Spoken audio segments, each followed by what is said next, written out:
Welcome to this explainer. Today, we're essentially putting the 2026 World Cup on the operating table. We're going to conduct a forensic investigation into what really looks like a fundamentally broken system. Based on the sources we're analyzing today, we'll see exactly how corporate greed and massive overexpansion are systematically stripping the magic away from the beautiful game's absolute biggest tournament. Okay, let's dive right into this. Way back in 2018, when the North American Committee submitted their bid to host, they made a very specific and honestly a really appealing promise. They said tickets would start at a minimum of $21 to create a People's World Cup. Sounds amazing, right? A tournament for everybody? But as our source material reveals, the brutal reality of the current ticketing landscape, it completely shatters that illusion. Just to put this into perspective, think back to the 2022 tournament. An ultra-premium Category 1 ticket for the final cost you $1,600. Now, yes, that is absolutely a ton of money, but it got you the absolute best seats in sporting history to witness Lionel Messi face off against Kylian Mbappe. Contrast that with the 2026 final. For the exact same Category 1 experience, you are looking at an asking price of $8,680. That is a shocking 7 times inflation for a single game of football. Just insane. Now, you might be thinking, well, okay, that's just the final. What about the regular group stage games? Well, this number right here, $165, that is the absolute cheapest ticket you can find for a low-demand group stage game. We're talking Ivory Coast against Curacao. Compare that to 2022, where a simple group stage match cost around $70. And if you actually want to see a high-demand game, say the US against Paraguay, our sources show that the absolute cheapest entry point skyrockets to an outrageous $767. Let's move to and see how this builds, because you have to wonder, how exactly did prices get so out of control? According to the data, the governing body has basically engineered 4 distinct revenue engines to artificially pump up these prices. First up, dynamic pricing, meaning prices surge in real time based on buyer interest. Second, an uncapped resale market. The official platform lets sellers list tickets way above face value, and the organizer double dips, charging a 15% fee to both the buyer and the seller.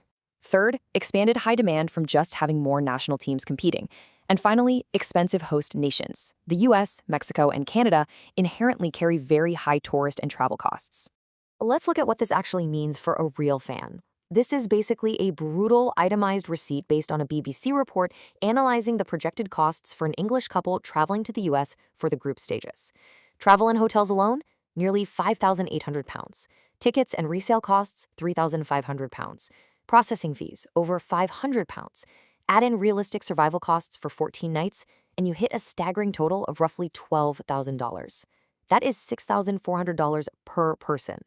As this explainer highlights, that is literally an insurmountable financial wall for normal, everyday fans. Part 1. The diluted product format bloat. So fans are getting financially drained, but what are they actually paying to see? Expanding the tournament from its classic 32 teams to a massive 48 brings us to this number, 40. By jumping to 48 teams, the tournament is adding 40 extra matches. The source material argues this isn't for the love of the game, it is strictly for cash. Adding 40 more matches vastly increases broadcasting and ticketing revenue, but it heavily dilutes the rarity and prestige of the competition. Suddenly, a team can reach the newly created round of 32 just by winning once, or maybe even just drawing twice. Now, what's really interesting about this next concept is a term emerging from the tactical data: Haram ball. With more low-tier teams entering the competition, our source warns of matches totally dominated by ultra-defensive tactics, played for a full 90 minutes just to secure a lucky draw or scrape by on penalties. I mean, imagine scraping together thousands of dollars for a ticket, flying across the world, only to watch a team like Uzbekistan sit back and register exactly 1 shot on target for the entire match. No way. And it actually gets worse for the players themselves.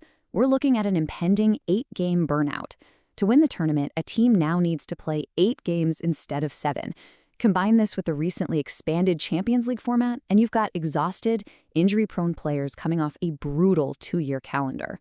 When you force severely fatigued athletes to play for 39 days straight in an extended tournament, you're inevitably going to get sluggish, slow play, and a massive drop in the quality of the pressing. It's just a recipe for exhaustion. Part 2. The cultural autopsy, loss of identity.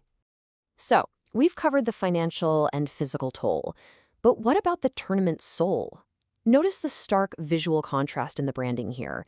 The incredibly detailed logos from 2014 and 2018 represented unity, space exploration, and rich cultural history, with shapes mimicking traditional Matryoshka dolls and Fabergé eggs. Now compare that to the 2026 logo.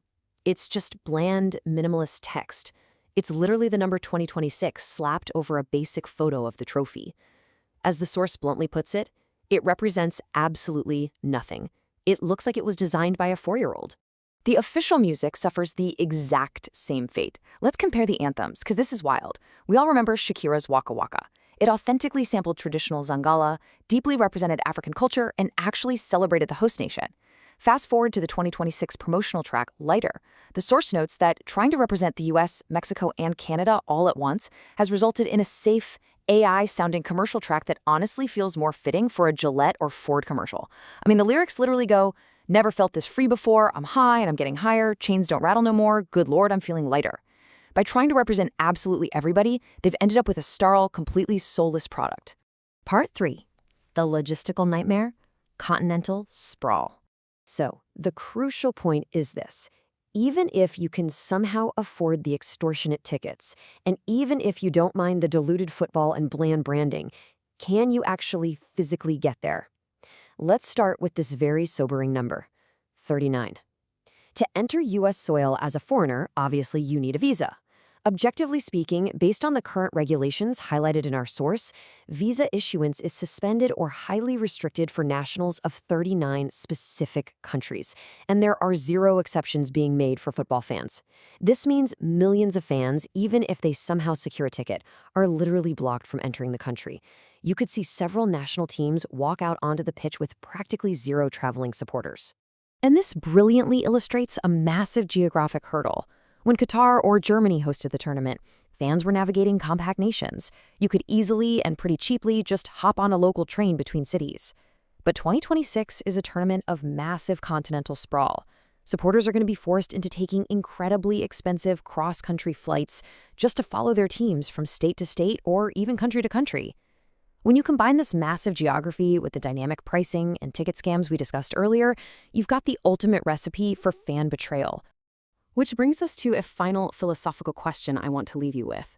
When you try to make everybody like you, do you lose the thing that made a few truly love you? By constantly overexpanding, adding 40 more matches, maximizing those revenue streams with $8,680 tickets, and diluting the cultural soul of the event with minimalist branding, the organizers seem to have forgotten one very basic rule. Things that are rare are more valuable. The intense passion, the accessible magic, and the elite rarity that made this tournament the greatest show on Earth are being systematically dismantled. Thank you so much for joining me for this explainer. What do you think? Will you still be tuning in for 2026, or has the magic already faded? Keep questioning, keep learning, and I'll catch you next time.